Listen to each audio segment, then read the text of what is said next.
The cameras flashed, the crowd froze, and just like that, Hollywood had a new obsession. Oh, totally. I mean, imagine for a second being born into this massive global corporate empire where the core product being sold is literally you. Right, where your last name isn't just a name, it's a billion-dollar trademark. Exactly. It dictates TV schedules, it moves retail markets, your heartbreak, your fights, all of it is just monetized inventory. Which is terrifying, honestly. It really is. But now imagine waking up and deciding, you know what, I want out. I want absolutely nothing to do with this anymore.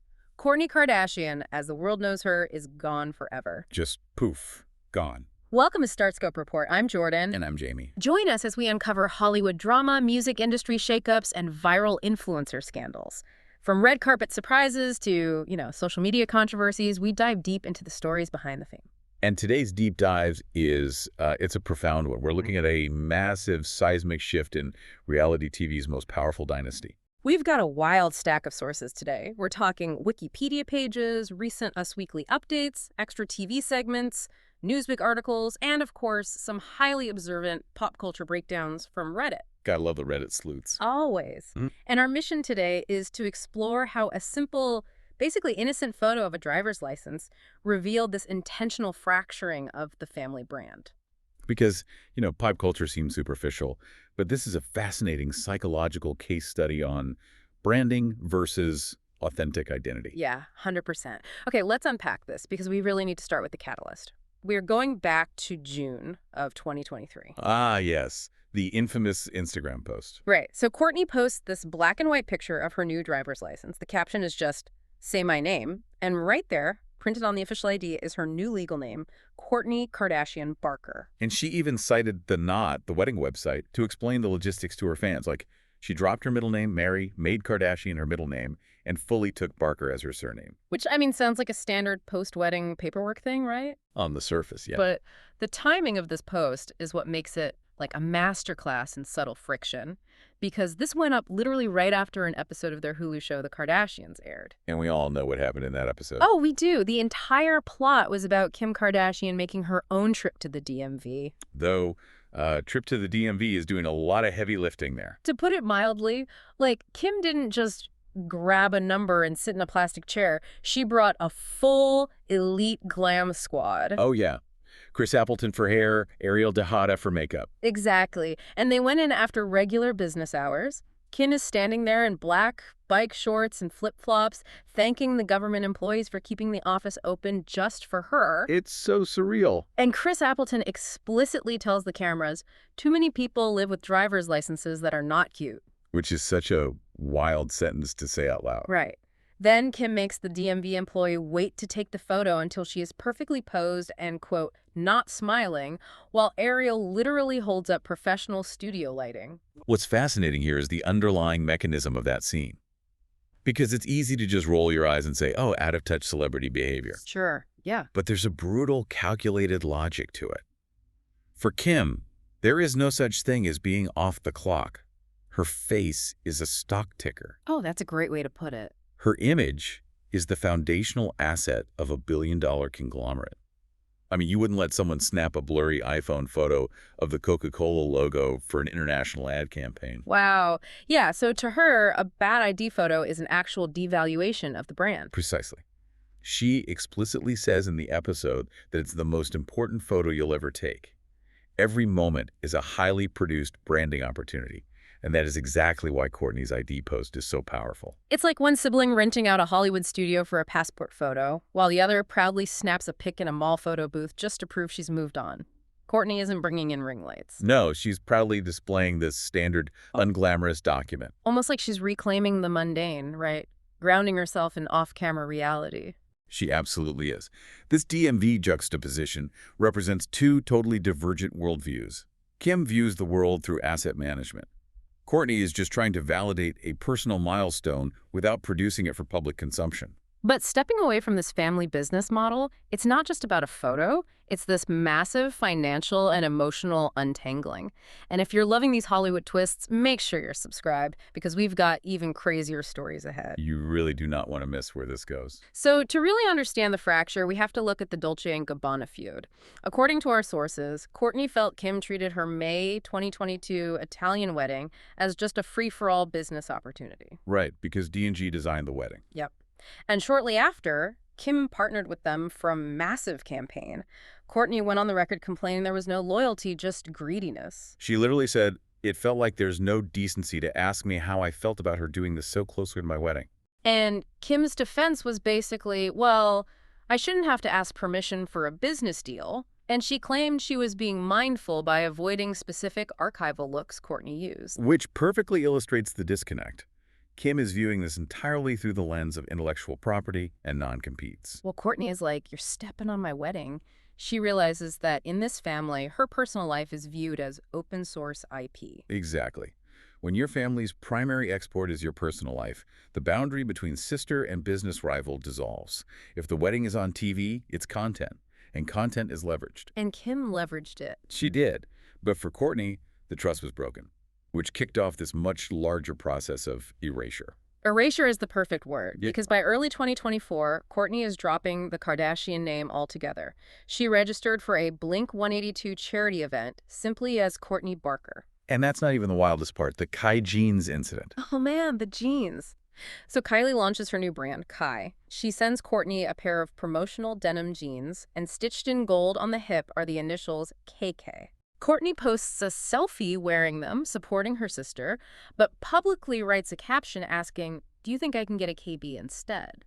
That is such a deliberate public boundary being drawn. It's a total rejection of the franchise. But I have to ask you, is the KK brand really that toxic to Kourtney? Or is she just trading one famous family for another? I mean, Travis Barker is a rock legend. He is. She's marrying into massive fame anyway. That's a super fair pushback, but we have to look at the distinction between being famous and being a commodified brand. Okay, great.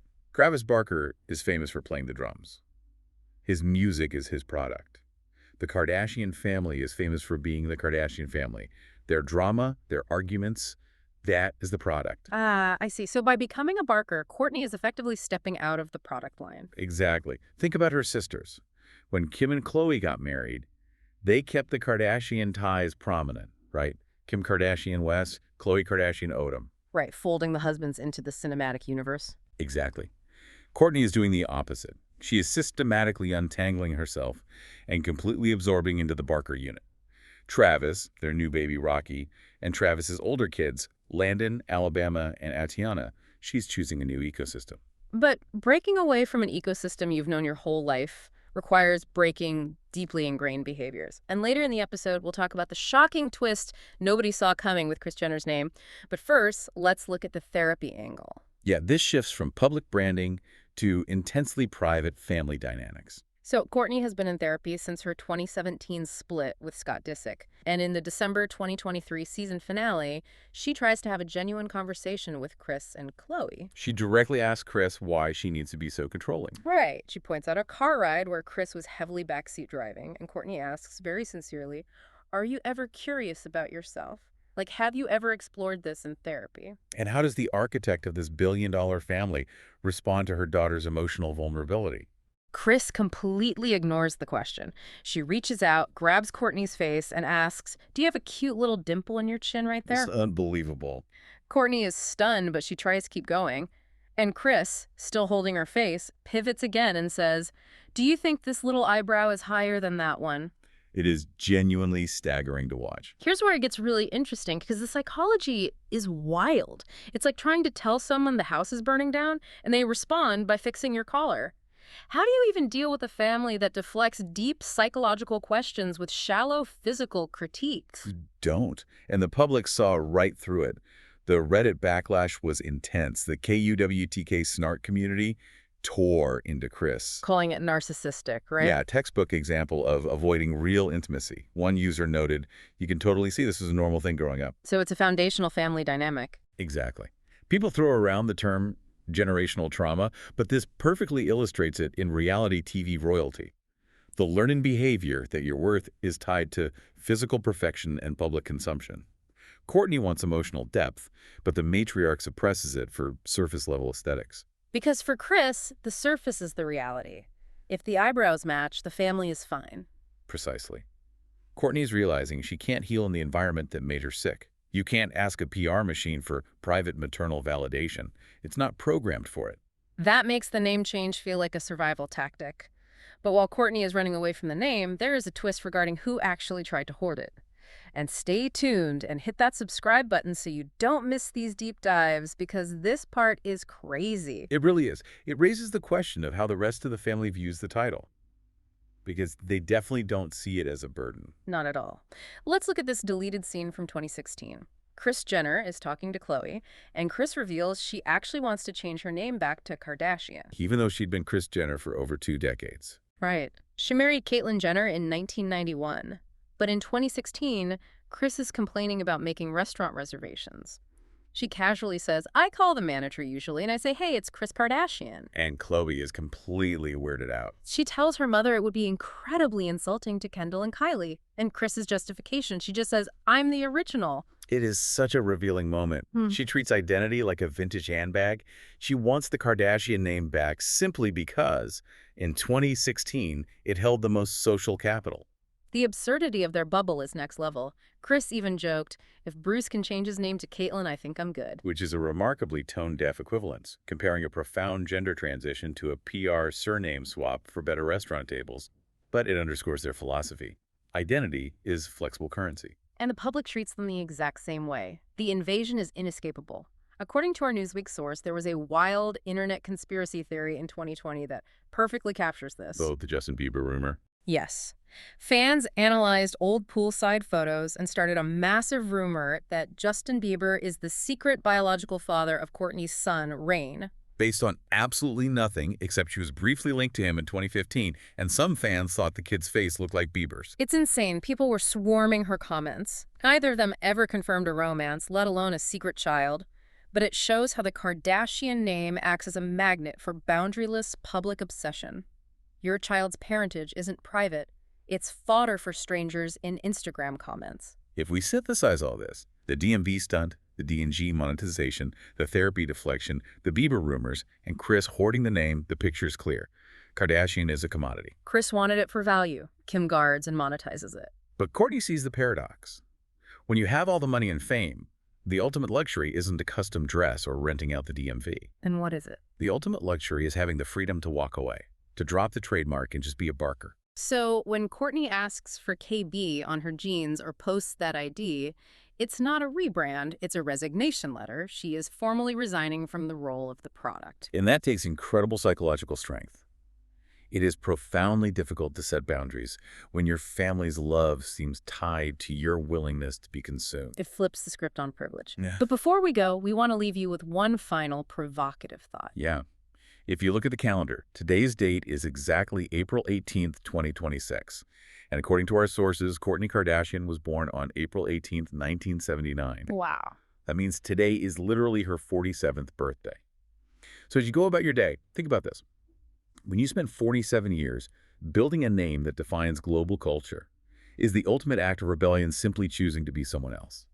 You've been listening to Starscope Report, where Jordan and Jamie uncover the stories shaping Hollywood, music, and pop culture. Thanks for tuning in, and don't forget to subscribe for more stories that keep the stars shining.